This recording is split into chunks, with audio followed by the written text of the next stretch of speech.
त्रिपुंड, बड़ा शोभावान हो रहा है। शीस जटा सस बदन सुहावा, ऋषभस कछुक अरुण होए आवा।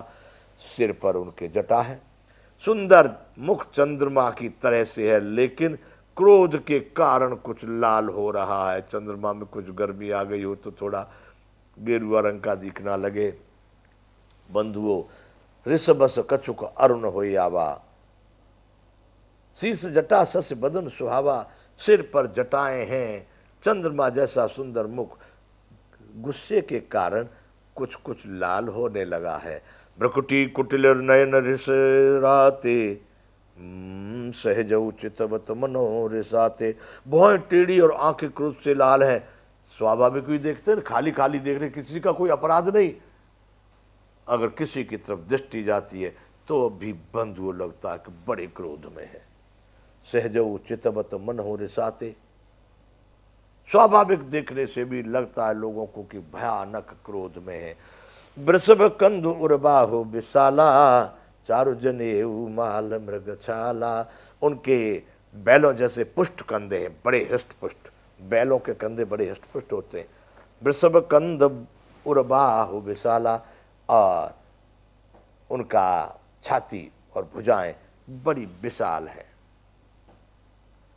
चारु जनेऊ माल मृग छाला, सुंदर यज्ञोपवीत धारण किए, माला पहने और मृग चर्म लिए हैं, गले में यज्ञोपवीत धारण किए हैं और उनके पास में माला है और मृग चर्म भी अपने बिछा करके बैठते हैं या कमर में बांधते हैं, वैसा उनका वेशभूषा है।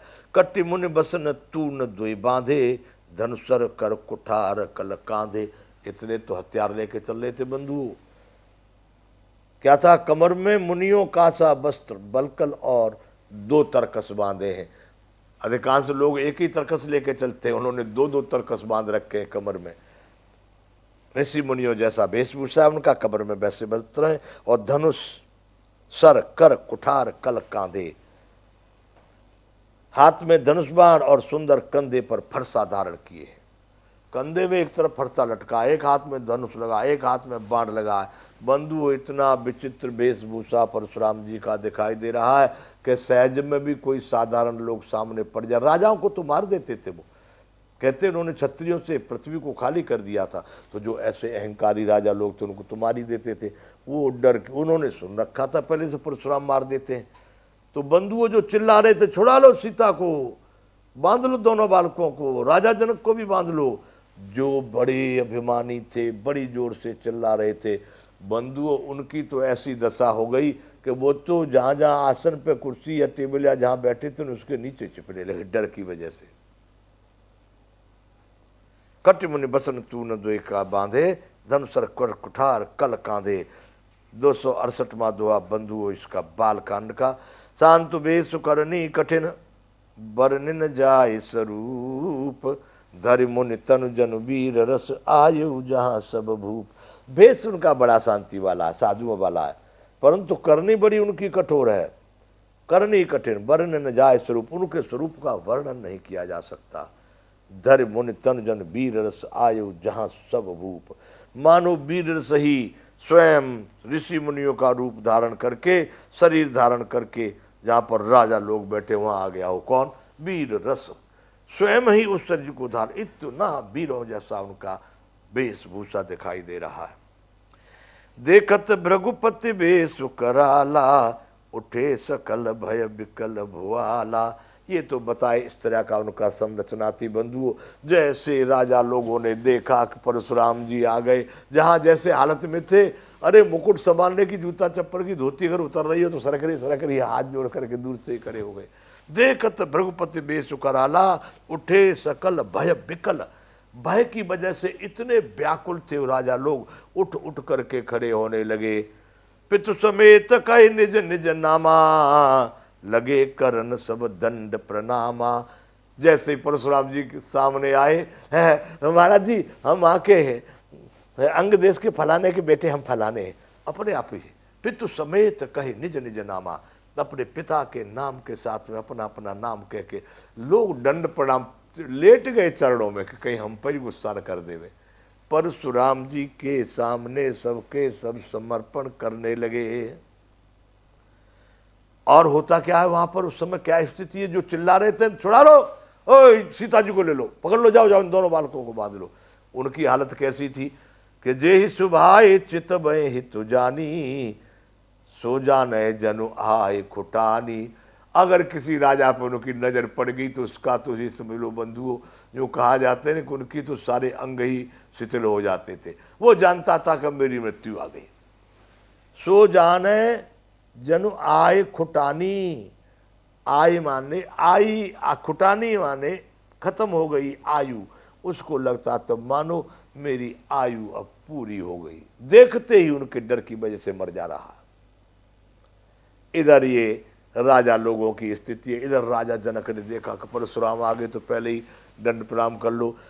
तो जनक बहोरे आए सिर नावा, सिय बुलाए प्रणाम करावा। राजा जनक उनके सामने आए और आकर के उनके चरणों में मस्तक झुकाया। बड़े आदर के साथ में फिर सीता जी को संकेत करके बुला लिया और सीता जी से प्रणाम करवाया। पुत्री प्रणाम करो, ये महर्षि परशुराम जी है, ये भगवान परशुराम है। सीता जी ने उनको बड़े प्रेम से प्रणाम किया। आशीष दीन सखी हरसानी, परशुराम जी आशीष दे दिया, सौभाग्यवती भव, चिरंजीवी भव, दीर्घायु भव। जब परशुराम का आशीर्वाद मिल गया अब कौन बिगाड़ेगा कुछ भी। सखियों को बड़ा हर्ष हुआ, परशुराम जी ने कह दिया सौभाग्यवती भव, अब राम जी का कुछ नहीं बिगाड़ेगा कोई। निज समाज ले गई सयानी, बस प्रणाम करवा करके आशीर्वाद लेके परशुराम जी का फिर अपने समाज में जहाँ पर माता उनकी सखियां विराजमान थी वहां पर उनको लेकर के चली गई।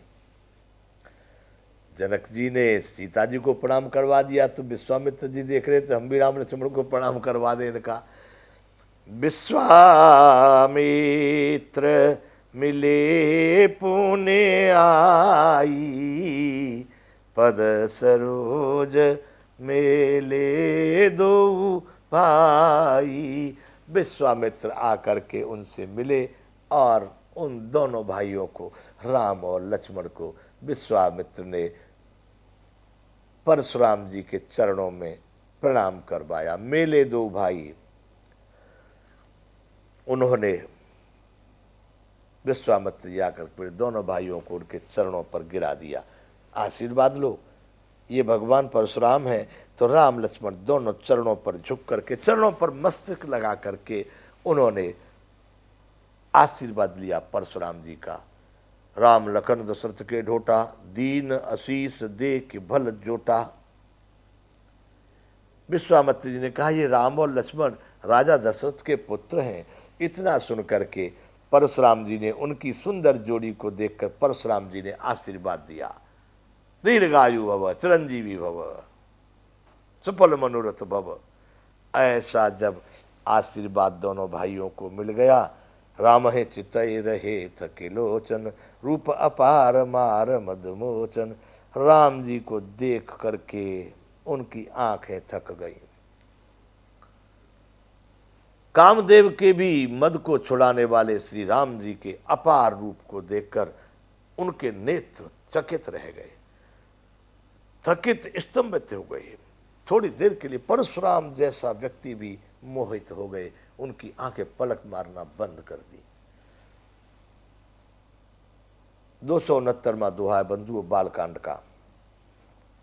अब देखिए यहां से क्या कथा पलट रही है।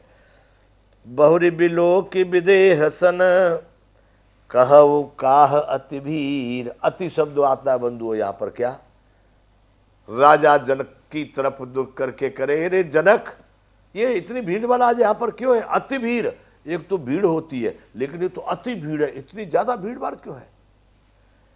बहुरी बिलो के विदेह सन, फिर सब देख करके जानते हुए भी अनजान की तरह से, क्या बहुरी बिलोक विदेह सन, कहो काह अति भीड़।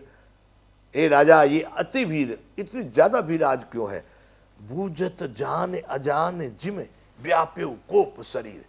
जान रहे थे कि धनुष टूट गया है, फिर भी अनजान की तरह पूछ रहे हैं, और उनके शरीर में इतना क्रोध आ गया। बूझत जान अजान इव व्याप्यु कोप शरीर, भयानक क्रोध उनके शरीर में आ गया।